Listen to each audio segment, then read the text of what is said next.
Nega nazoratsiz tizim ishlamaydi degan nuqtai nazardan qaranglar. Mo'jizaviy so'z aylanib qolgan, bir tarafdan uni yoqtirmaydi, ikkinchi tarafdan hammamizga yetmayapti. Bu eng katta kamchilik. Ada pul kerak. Ting, ada pul kerak. Ting, pul kerak degan yozsam, ting osmondan tushib qolar ekan. Da, ertalabdan kechgacha anu почемучка, basseyn, taekvondo, boks, muzika, fortepiano qattiq o'qiyapsan o'zi. Mana limit bilganingni qil. Men ota-onalik ishimni bajardim-da.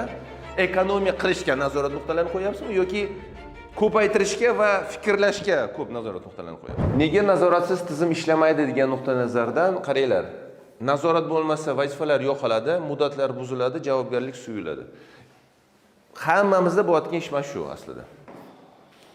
Davot biz rahbar sifatida, o'sha strategik rahbar sifatida, biznes egasi sifatida, top rahbar sifatida nazoratga munosabatimizni o'zgartirishimiz kerak. Chunki o'sha o'tgan safar aytganimdek, nazorat juda mo'jizaviy so'z aylanib qolgan, bir tarafdan uni yoqtirmaydi, ikkinchi tarafdan hammamizga yetmayapti. Mana farzandimizni qanaqa nazorat qilamiz? Odatda so'rashadi. Farzandingga qanaqa nazorat qilasan? Как мы nazorat qilamiz farzandimizni? Da, ertalabdan kechgacha anu почемучка, basseyn, taekvondo, boks, muzika, fortepiano.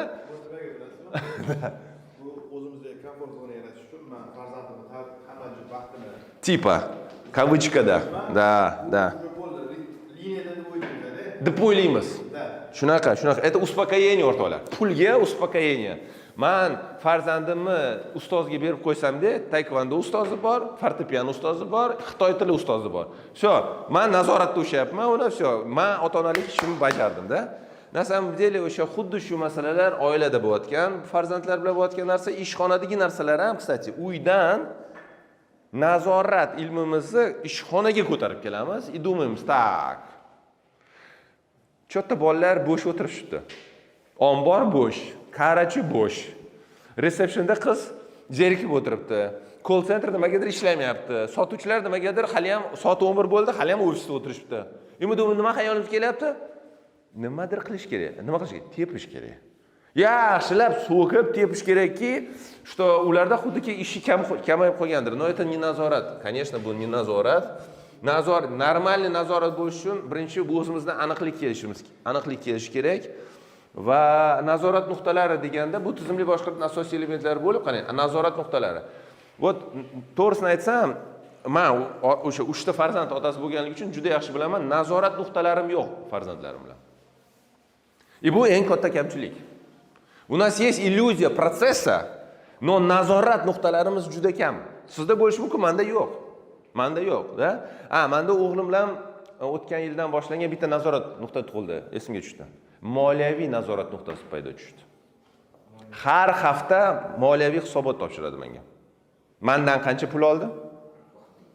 Qancha baho oldi, qancha kitob o'qidi, qancha vazifa oldi, plus minus debit kredit, u menga 2 million qarz hozir. To есть meni o'g'lim, katta o'g'lim, 16 yoshli o'g'lim, menga 2 million 400 har hafta Telegramga yuboradi. Ada shuncha gol urdim, shuncha nichya o'ynadim, shuncha bo'ldi, shuncha tam o'ynadim, shuncha 5 baho oldim. Yo'q, tam formula, tam ko'paytiradigan koeffitsiyentlar, tak, on мне должен 2 million 400 bir necha. Bu nazorat cho'rt bering, nazorat nuqta, потому что u oldingi jarayonda qanaqa bo'lgan? Ada pul kerak. O'qting. Ada pul kerak. Ting, ada pul kerak. Ting. Но я не вижу, что u pullar qanaqadir отработка bo'lyapti. Bolada nima paydo bo'ladi? Xodimlaringizga o'xshab nima xayol paydo bo'ladi? Aha. Demak, qaysidir joy borki, yozsam, pul kerak degan yozsam, ting osmondan tushib qolar ekan. Понимаете? И вот тут то же самое. Mana shu nazorat nuqtalarimizni bir fikrlab ko'raylik. Nima tekshiriladi?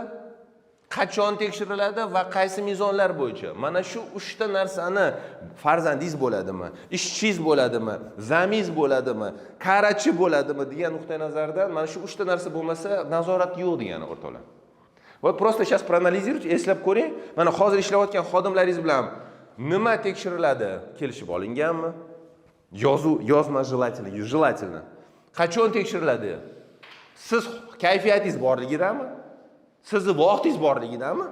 yoki hamma bilgan paytdami yoki o'sha haftani faqat seshanba kunini soat 16:00 dami? Menimcha yo'q unaqa nuqtalar. Da kam bo'lsa ham kam. Eng yomoni qaysi mezonlar bo'yicha? Я ему говорю, полный тайм будешь играть, а там конкуренция большая. Вообще, основной составda qolish masala. Не то, что там gol urish, там еще что-то. Составda o'ynash masala. Я ему говорю, har bir time to'liq o'ynasang 50 ming so'm. To'liq. Yutsalaring, а он там центральный полузащитник. Yutsalaring плюс еще. Yutqizsalaring 0. Minus, грубо говоря, да? То есть, mana qaysi mezon, то есть, misol uchun 5 olsang shuncha, 4 olsang shuncha, и он начинает накапливать. И qaysidir oyi, qaysidir hafta 19 ta 5 ko'tarib ketdi-da. Я говорю, stop. Qattiq o'qiyapsan-da o'zi. Men uni ataylab частный maktabdan o'tkazdim oddiy maktabga. Chunki частный maktab o'tgan safar aytdim. Chigirtkalarni o'qitib, soat 3 gacha uxlatmagan bolani. Trenirovkalar bilan. Понимаете? Yig'ishtirdiganman karam sho'rani oddiy maktabga o'tkazdim. 19 ta 5. Я говорю, ну ichimda aytyapman, ну понятно.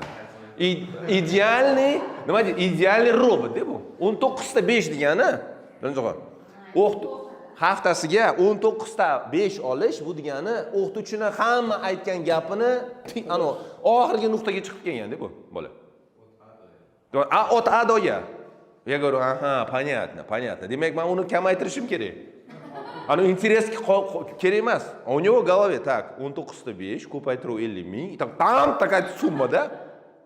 Теперь o'rtoqlar, sizlarda yana 50, что может 50. Но там вопрос другой, o'rtoqlar. Farzandimizni moliya jihatdan qanaqa qilib buzib qo'yishimiz mumkin? Men juda eksperimentlar ko'p ehtiyotkorlik bilan shu eksperiment qilaman, har xil o'sha konsepsiyani tekshirib. U vas bitta yondashuv shunaqa. Bolam haftasiga 300 ming, 500 ming so'm bilganingni qil. Nuqta. Bo't men shunaqa yondashuvlarni ko'rganman. O'zim qarang, da, mana limit и bilganingni qil. И bola, оказывается, mana shunaqa yondashuvda bilasizlarmi, qanaqa fikrlashga tushib qoladi? Bizga o'xshab, hammamizga o'xshab. Sizlar bizani ham shunaqa tarbiyalashgan, имеется в виду. Bizani shunaqa tarbiyalash. Bolam, mana kuningga, там, не знаю, 100 ming, всё. И мы в голове mana shu 100 mingni qoldirib, zapas qilib, onam tug'ilgan kuniga gul olaman deb, yemi, ichmi, nima deydi? Ekonom rejimga tushib qolganmiz yillar davomida. Hammamiz, 100% hammamiz. Chunki ota-onamizni yondashuv shunaqa bo'lgan. Bolam, mana 30 ming kun oxirigacha, haftani oxirigacha, oy oxirigacha. Ota-onamiz ham shunaqa yashagan. Paluchkani qanaqa olgan? Avans? Tak, 15-kungacha Dunyoxon yashashim kerak. Olam bilan. Mana zarplata, yana 15 kun yashashim kerak. И вот bolani ham biz shunaqa, ular ham xuddi shunaqa bizani ham tiqqan. А теперь вопрос, второй вариант есть. Limit yo'q. Lekin ishingga qarab 300 ham bo'lish mumkin, 100 ham bo'lish mumkin, 1 million ham bo'lish mumkin, 2 million ham bo'lish mumkin. Mana bu miya qanaqa ishlaydi bilasizmi? Ekonomiya qilaman deb emas. Nima qilsam odamni aytgan vazifalarini 1, 2, 3, 4, 5 ni qilaman. Telefonda o'tiramanmi?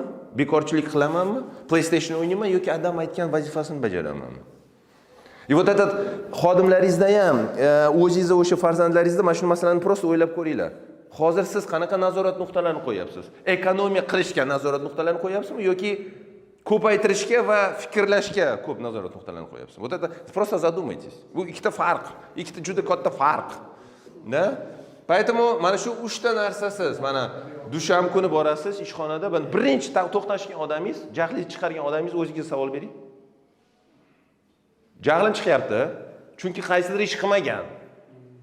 Yoqmayapti, qoniqmayapsiz ishi bilan. Lekin o'zingizga savol bering, jahli chiqishdan oldin to'xtab tur, mana bu 3 ta narsa kelishilganmidi? Ming afsus, menimcha 80% da yo'q. Bu bor, bular yo'q. Bu bor, mana ikkalasi yo'q. Bular ikkalasi bor, bunisi yo'q.